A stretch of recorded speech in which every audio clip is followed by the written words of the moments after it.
Hi, I'm Dr. Amber Boss. I am a critical cartographer and map therapist. My work intersects participatory mapping with feminist theory and critical design to understand the ways that we can produce maps in ways that support community liberation.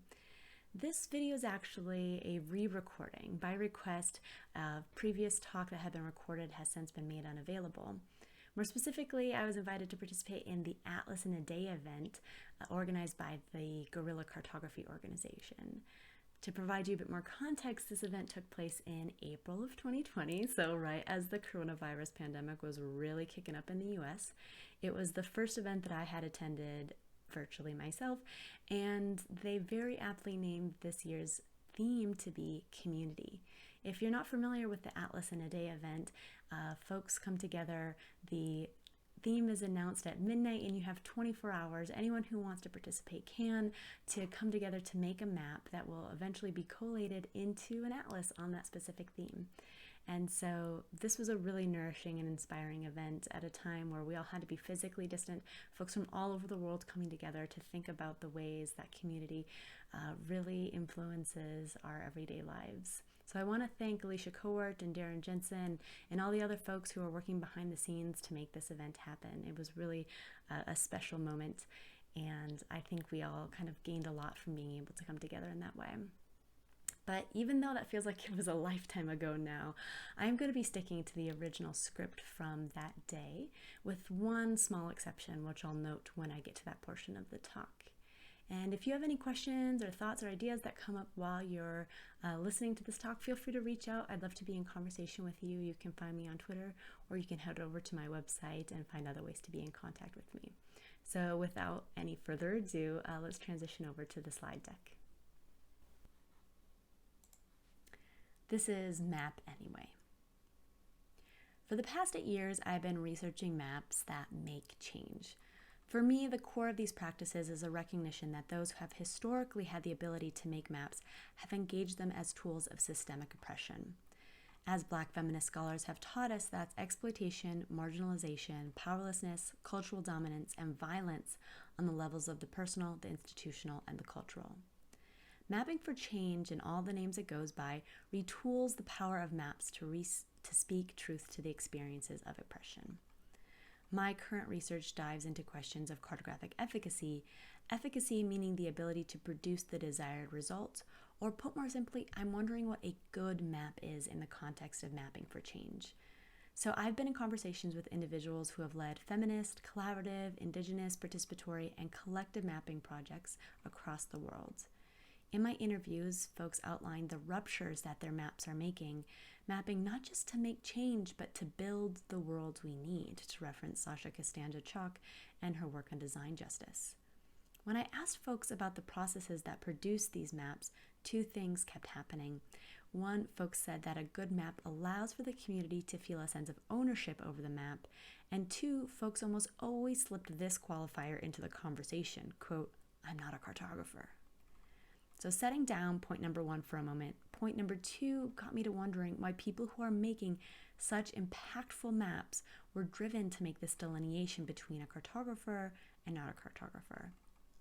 And after giving it a lot of thought, I think I've figured it out. And here's how I summarize it.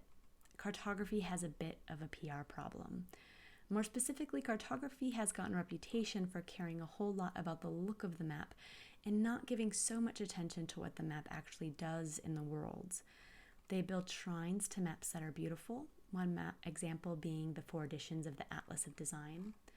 Subsequently, the desire to distance oneself from the category of cartographer, particularly as someone who is concerned about the community's sense of ownership rather than making a beautiful map, is actually an attempt to escape the aesthetic scrutiny that we associate with cartography.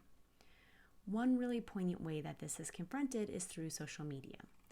A certain segment of Cardo Twitter uses the hashtag Cardo Fail to publicly call out supposedly bad maps.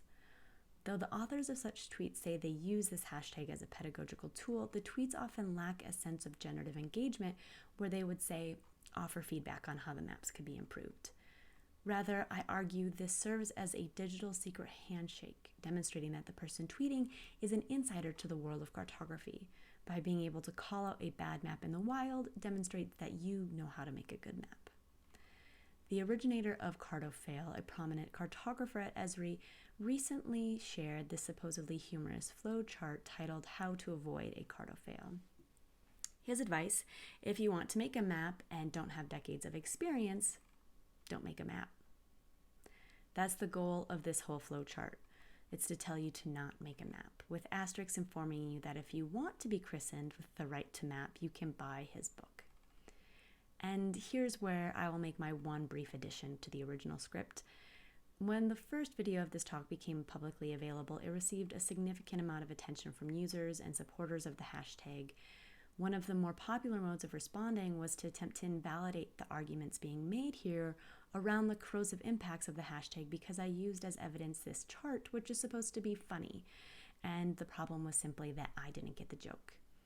First, this one attempt to be humorous does not counteract all those very serious and sometimes venomous tweets that came before it.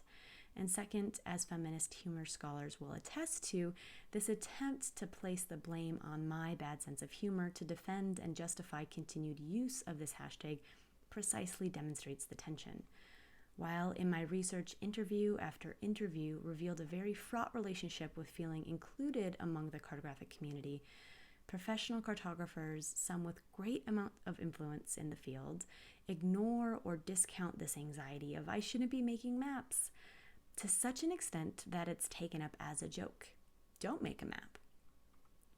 Keep an eye out for future videos from me where I'll dive into this in more detail, but for now, returning to this original script, what's notable is that this disciplinary gatekeeping isn't just happening on Twitter. The past president of the International Cartographic Association, along with the director of a prominent visualization research lab at the University of Zurich, when reporting on the state of the discipline of cartography, said that, quote, the number of maps created today can be rather overwhelming, but their communicative quality is not always convincing. Just because one can more easily map today, this does not necessarily mean one should. But here's where I tell you, cartographers, their heart is in the right place. These warnings and calls to not make maps, they're a mode of protection, because as my analysis of cartographic journals shows, these cartographers believe that in order to be effective, a map's lifeblood is in established principles of design. And again, the most precious map artifacts are those that are designed to be beautiful. As I mentioned earlier, world-building cartographers, they don't care so much about the look of the map. So traditional cartographers warn them, stop, don't do it. And yet, these world builders, they map anyway. They map anyway and produce maps that are effective, as decades of scholarship and reporting on these approaches can attest to. Because world-building cartographers know, perhaps indirectly, that there are other ways the map becomes effective that the discipline of cartography is currently not recognizing. An efficacy produced through attention to how people who the map represents feel about the map. Does this map represent a story in a way that resonates with me? Does this capture and share our truth in ways that we can own and stand by? This defies traditional understandings of cartographic process in that it doesn't privilege the eye of a distant or detached map user. World builders use a type of subject-centered data visualization. Here I'm learning from Catherine D'Ignazio and Lauren Klein, who discuss what is gained when representations are made to be visceral. In their book, they examine the ways embracing emotion can allow our data to function in inclusive and accessible ways. And there is a particularly powerful emotion, I argue, by focusing on the people the map represents, world-building cartographers inadvertently leverage this to elevate their work. To help make this point, I lean on the words of Adrienne Marie Brown, who ruminates on community strategies for transforming the world. She asks, quote, what are we as humans? What is our function in the universe? One thing I've observed, when we are engaged in acts of love, we humans are at our best and most resilient. Perhaps humans' core function is love. Love leads us to observe in a much deeper way than any other emotion. If the goal was to increase love, I think we could actually imagine liberation from constant oppression. End quote.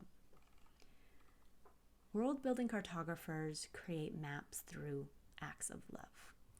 Love retools the modalities of oppression to birth radical representations to soothe pain, hold people accountable, and imagine healed futures. When mapping with love, you map anyway, in any way. Love does not ask us to represent the experiences of colonization and white supremacy in ways that the patriarchy considers beautiful, because the realities of systemic oppression are far from. Map anyway, in any way. Drag your feet in the gravel of your driveway. Trace the path of a firework with your fingers, or hold the crayons against the wall as you dance. Each line an act of liberation.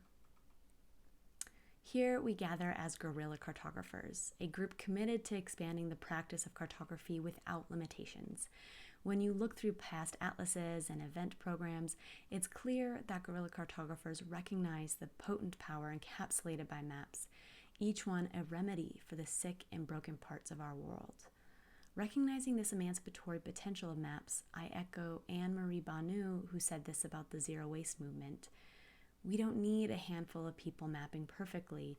We need millions of people doing it imperfectly. Because a Cardo Fail isn't when we make a map that doesn't look how the books or Twitter users tell us it should. A Cardo Fail is when we fail to show up to make the map that lifts up our voices and the voices of our communities. A Cardo Fail is tracing and retracing the borders that ensure cartography be reserved for the white, cisgendered, straight, able-bodied, middle-aged, upper-middle-class, educated sons of the patriarchy. A Cardo Fail is to deny the healing capacities offered to us by gathering to make maps. How to avoid a Cardo Fail? You want to make a map? Someone tells you not to? Map anyway, in any way. And if you do it with love, you'll be building the worlds that now, perhaps more than ever, we need. All right, folks, there you have it. That's the Map Anyway talk in its entirety. Before signing off, I just wanted to encourage you to check out some of the resources I have listed in the video description. Specifically, I'm pointing you to folks who I think are hosting really important conversations around cartography at this time. I've listed a couple of people and a couple of organizations that I think would be really nourishing for you to learn a little bit more from as well. And so that's all to say. Thanks so much for joining me today. Again, if you have any questions or thoughts that came up, I'd love to be in conversation with you, so feel free to reach out. And until next time, thanks so much and take care.